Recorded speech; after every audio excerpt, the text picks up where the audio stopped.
Hello everyone. तो आज के इस वीडियो में हम पढ़ने वाले हैं क्लास 11th फिजिक्स का 5वां चैप्टर जो है समतल में गति। इस चैप्टर का एक बहुत ही इंपॉर्टेंट टॉपिक पर हम डिस्कस करने वाले हैं जो है प्रक्षेपीय गति। तो प्रक्षेप गति क्या होता है आज के इस वीडियो में हम पूरी तरीके से डिटेल में एक्सप्लेन करेंगे। मैं आपको विश्वास दिलाता हूं कि बहुत ही आसानी तरीके से आपको समझ में आएगा प्लस याद भी हो जाएगा। ठीक है, तो चलिए हम समझते हैं। तो सबसे पहले तो हमें यही जानना है कि प्रक्षेपीय गति होता क्या है। देखिए, इसको थोड़ा सा आपको सपोज करके ऐसे समझना है। ठीक है, फिगर से आप समझेंगे तो आपको याद हो जाएगा।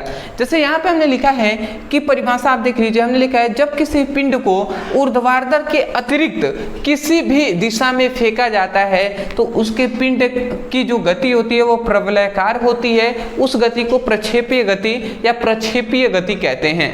या तो आप प्रक्षेप गति कह दीजिए या प्रक्षेपीय गति कह दीजिए, उससे कंफ्यूज नहीं होना है, दोनों एक ही है।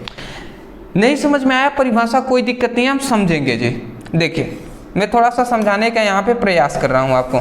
देखिए, सपोज इट ये मान लेते हैं कि एक समतल ये क्या है, सतह है, या हम कह सकते हैं ये एक पृष्ठ है। जैसे हम जहाँ पे खड़े हैं वो भी एक पृष्ठ है ना, आप जहाँ पे बैठे होंगे वो पृथ्वी का एक सतह है। तो ऐसे ही मान लेते हैं ये भी एक भूमि का सतह है।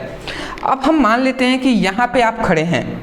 ठीक है, मैं मान लेता हूँ ऐसे कि आप यहाँ पे खड़े हैं और यहाँ पर आपने एक बॉल, यहाँ पे एक बॉल लिया है और इस बॉल को, ठीक है, आप ध्यान से आप समझेंगे,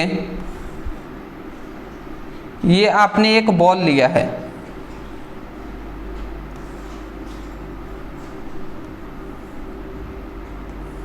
ठीक है, तो ये आपने एक बॉल लिया है, इसको मैंने बीच में थोड़ा सा ऐसे कर दिया जिससे अच्छा लगे।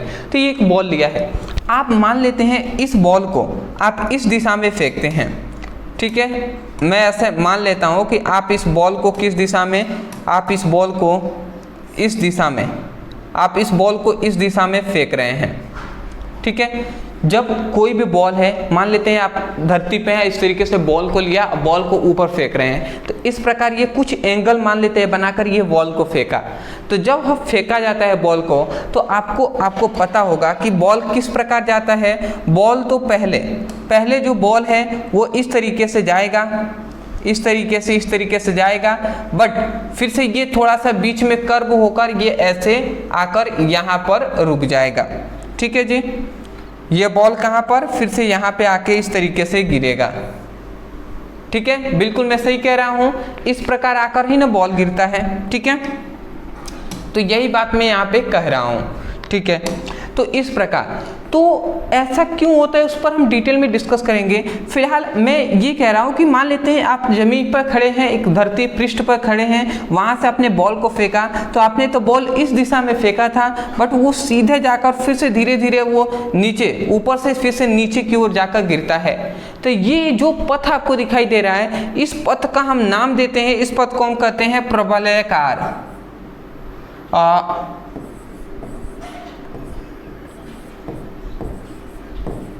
ठीक है, इस पथ को हम प्रवलयाकार कहते हैं। तो याद रखेंगे इस पथ क्या है, इस पथ को हम प्रवलयाकार कहते हैं।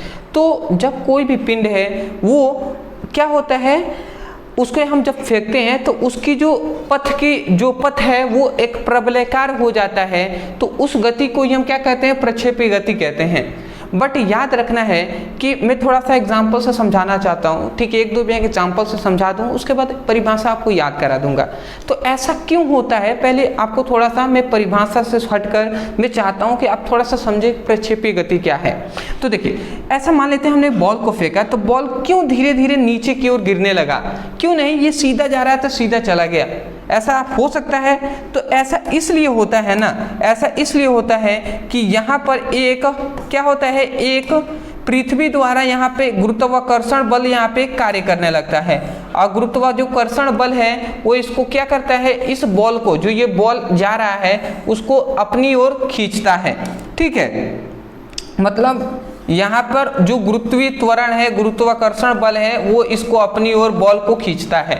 तो मान लेते हैं जब आपने फेंका यहाँ से बॉल, तो बॉल की जो गति है यहाँ तक, तो ये यहाँ तक मतलब स्पीड शुरुआती में क्या होती है, तेज होती है। तो ये धीरे धीरे बल लगा रहा है गुरुत्वाकर्षण बल। तो ये जैसे जैसे बल लगाएगा, तो जब बल लगाते लगाते यहाँ पे बल लगाया तो उतना काम नहीं किया, फिर से दूसरा बल, फिर से तीसरा, चौथा, जब ऐसे लगातार बल लगने लगे तो इस बॉल की, ये जो बॉल है इसकी गति हो गई धीमा। और जैसे ही धीमी हुई तो यहां से फिर से ये डाउन होता गया, डाउन होकर यहाँ पे गिर गया। तो ये डाउन क्यों हो रहा है, प्रबलयकार क्यों हो रहा है, क्योंकि गुरुत्वीय त्वरण के कारण, मतलब गुरुत्वीय बल के कारण ये ऐसा हो रहा है। ठीक है, ऐसा नहीं कि केवल आप ऊपर से नीचे, मतलब नीचे से ऊपर फेंक रहे हैं तो ऐसा होगा, आप ऊपर से भी नीचे फेंकेंगे तब भी ऐसा ही होता है। कैसे, तो वो भी मैं आपको बता दे रहा हूं। मान लेते हैं सपोज दैट ये एक टावर है, मैं आपको अगर आपको अच्छे से समझा दूं तो ये मान लेते हैं एक टावर है, ठीक है जी, ये मान लेते हैं एक बिल्डिंग है या एक टावर है। और इस बिल्डिंग से आपने क्या किया, इस बिल्डिंग से एक बॉल लिया और आपने फेंका। मान लेते हैं यहाँ पे एक बॉल आपने लिया, इस बॉल को आपने क्या किया, ये जो बॉल है इस बॉल को आपने फेंका। मान लेते हैं इस बॉल को आप किधर फेंक रहे हैं, आप इस बॉल को इस दिशा में फेंक रहे हैं। मान लेते हैं आप इस बॉल को इस दिशा में फेंक रहे हैं। तो जब आपने फेंका, जब आप बॉल को ऊपर से लेकर और सीधा इस तरीके से फेंकेंगे, मान लेते हैं आप छत पे चले गए और ऊपर से इस तरीके से फेंकेंगे, तो बॉल तो पहले तो ऐसे ही जाएगा, फिर से ऐसे जैसे ऐसे ऐसे जाता जाता जाता जाता फिर से एक समय आएगा कि ये मुड़ जाएगा और इस तरीके से यहाँ पे आकर क्या हो जाएगा, गिर जाएगा। यहाँ पे आके फिर से क्या हो जाएगा, गिर जाएगा। और ये नीचे हम जानते हैं नीचे क्या है, नीचे तो पृथ्वी का ये क्या है, नीचे तो पृथ्वी का ये सतह है ही। तो ये बॉल जो आएगा फिर से नीचे गिर जाएगा। तो यहाँ पर भी ये जो रास्ता आपको दिखाई दे रहा है, ये भी कौन सा पथ है, ये कौन सा रास्ता है, तो ये भी जो रास्ता है वो कैसा रास्ता है, प्रवलयाकार है। तो ऐसा होता है, ऐसा इसलिए क्योंकि यहाँ पर भी जी काम करता है, गुरुत्वीय त्वरण काम करता है, गुरुत्वीय बल कार्य करता है। तो इतनी बात समझ गए। बट यहाँ पे एक कंडीशन होता है कि ऊर्ध्वाधर के अतिरिक्त यहाँ से, मतलब मैं आपको अगर समझाऊं तो यहाँ से ऊपर, मतलब ये इस दिशा में आपको नहीं फेंकना है। ऊर्ध्वाधर, ये जो दिशा है इसे हम ऊर्ध्वाधर कहते हैं, ठीक है। तो ऊर्ध्वाधर दिशा के अतिरिक्त और किसी भी दिशा में अगर हम बॉल को फेंकेंगे तो उस बॉल का, उसकी जो गति होगी वो प्रवलयाकार होगी, ठीक है। और प्रवलयाकार जो गति होती है उसे हम प्रक्षेपीय गति कहते हैं, ठीक है, उसे हम क्या कहते हैं, प्रक्षेपीय गति कहते हैं। तो ऊर्ध्वाधर दिशा में हमें नहीं फेंकना है, ठीक है, केवल ये याद रखना है। तो वही कहा जा रहा है कि जब किसी पिंड को ऊर्ध्वाधर के अतिरिक्त, मतलब ऊर्ध्वाधर दिशा में सीधा नहीं फेंकना है, तो ऊर्ध्वाधर के अतिरिक्त किसी भी दिशा में फेंका जाता है तो उस पिंड की जो गति होगी वो प्रवलयाकार होता है। उस पिंड की जो गति होती है वो प्रवलयाकार होती है।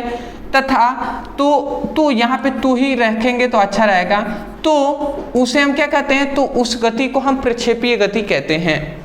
तो मैं आशा करता हूँ आप समझ गए होंगे। कंडीशन यही है केवल कि ऊर्ध्वाधर दिशा में हमें नहीं फेंकना है, उसके अलावा चाहे तो आप इधर फेंकें, चाहे तो आप इधर फेंकें, ठीक है, किसी भी दिशा में फेंकें, आपकी जो क्या होगा, जो गति होगी बॉल का वो कैसा होगा, प्रवलयाकार होगा। तो मैं आशा करता हूँ आप समझ गए होंगे। तो ये हुआ प्रक्षेपीय गति का परिभाषा कि जब किसी भी क्या है, किसी भी पिंड को ऊर्ध्वाधर के अतिरिक्त किसी अन्य दिशा में फेंकने पर उसकी जो गति है वो प्रवलयाकार होती है, तो उस गति को ही हम प्रक्षेपीय गति या प्रक्षेप गति कहते हैं। मैं आशा करता हूं दोस्तों आपको आसानी तरीके से समझ में आ गया होगा। मैं यही कहूँगा। अदरवाइज यदि वीडियो पसंद आया है तो वीडियो को लाइक करके चैनल को सब्सक्राइब कर दीजिएगा।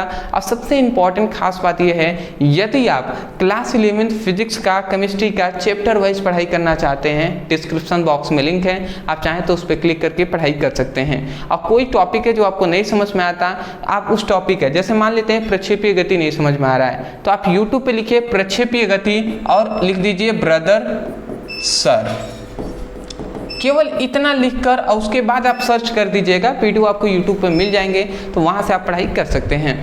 मैं आशा करता हूँ आप समझ गए होंगे। तो चलिए दोस्तों आज के लिए इतना ही, मिलते एक नए टॉपिक के साथ, तब तक के लिए धन्यवाद।